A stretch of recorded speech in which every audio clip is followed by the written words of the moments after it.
자, 오늘은 이 타이탄의 도구들 두 번째 시간입니다. 여기에 나오는 내용을 다 소개시켜 드리기는 어렵겠죠. 연금술사를 쓴 파울로 코엘료에 대한 얘기도 상당히 재밌는데, 오늘은 그 파울로 코엘료에 대한 얘기를 좀 해볼까 해요.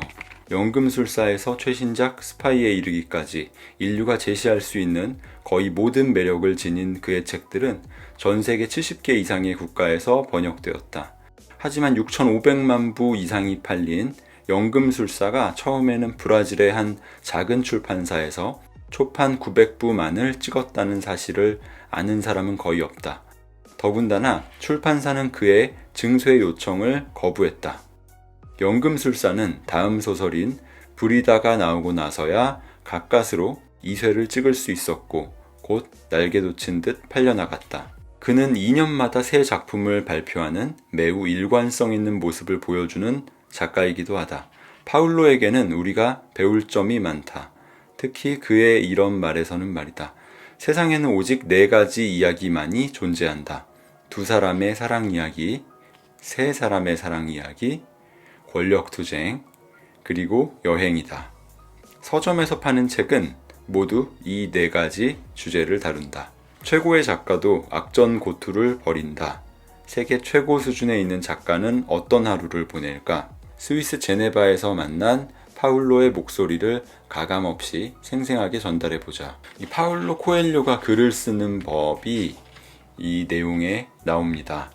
근데 그냥 책을 내기만 하면 베스트셀러가 되는 작가잖아요.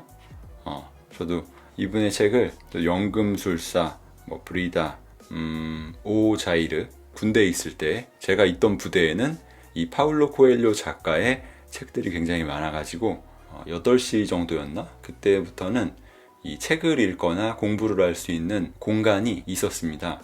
저는 거기서 파울로 코엘료 책도 많이 읽었습니다. 파울로의 목소리를 가감없이 생생하게 전달해보자. 당연하지만 먼저 자리에 앉는다. 머릿속에는 꺼내야 할 책이 들어있다. 하지만 미루기 시작한다. 아침에는 이메일과 뉴스 등 뭐든지 다 확인한다. 자리에 앉아 나 자신과 마주해야 하는 일을 조금이라도 미루기 위해서다. 3시간 동안 아니야, 나중에 한다.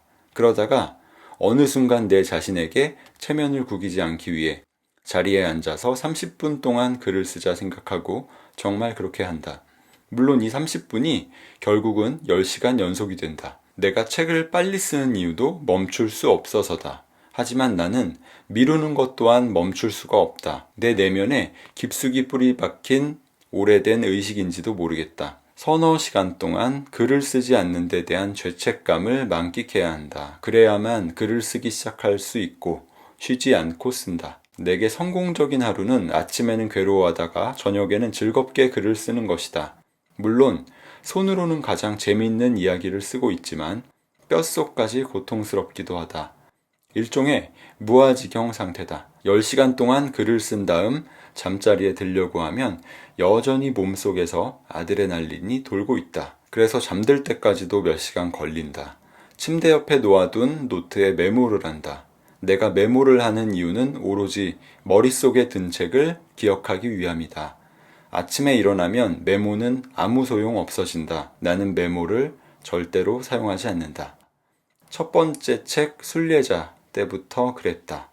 그럼에도 이 과정은 바꿀 수가 없다. 4-5시간 동안 죄책감에 괴로워하지 않고 그냥 자리에 앉아 글을 쓸 수 있으면 좋겠지만 내게는 불가능한 일이다. 파울로 코엘료가 자기의 글쓰기에 대해서 이런 얘기를 하고 있는 거예요. 이제 뉴스도 체크하고 다른 걸 하면서 계속 글쓰기를 미루다가 나중에는 스스로에 대한 죄책감을 좀 느끼고 그제서부터 책을 쓰기 시작한다, 이런 내용인데, 전문적인 작가가 아닌 이상 글쓰기는 어려운 기술이다. 우리가 이 책을 통해 줄곧 살펴보았듯 모두 많은 사람들에게 읽힌 자신의 책을 갖고 있다. 그러므로 글쓰기는 선택이 아니라 필수에 가깝다. 글쓰기가 어떻게 하면 쉬워질 수 있을까? 대가들의 글쓰기 책을 읽으면 도움이 될까? 몇 권을 빼고는 추천하지 않는다. 나 또한 그런 책들이 별 도움이 되지 않는다는 사실을 깨달을 때까지 굉장한 시간을 그런 책을 읽는데 보냈기 때문이다. 작가를 만드는 건 문장력이 아니라 어떻게든 쓰고자 하는 의지다. 의지를 포기하지 않으면 어느 순간 탁 풀려나가는 실마리를 잡게 된다. 파울로는 마지막으로 이렇게 말한다. 너무 많은 메모, 너무 많은 리서치 정보를 남기려 하지 마라. 그러면 독자는 지루해질 뿐이다. 독자를 믿어라. 독자가 빈 공간을 채울 수 있다는 사실을 알고 지나치게 설명하지 마라. 응? 독자는 힌트만 줘도 스스로 상상력을 발휘해 그 힌트를 완성한다. 글쓰기는 지성과 교양을 드러내기 위함이 아니다. 글쓰기는 내 가슴과 영혼을 보여주면서 독자들에게 이렇게 말해주는 것이다. 당신은 혼자가 아니에요. 자, 파울로 코엘료에 대해서 조금 읽어봤습니다. 재밌는 내용이 되게 많았는데 역시 사람은 좀 망각의 동물이라 좀 막 찾아야 돼요. 자, 이번에는 케이시 네이스텟. 케이시 네이스텟이라고 아세요?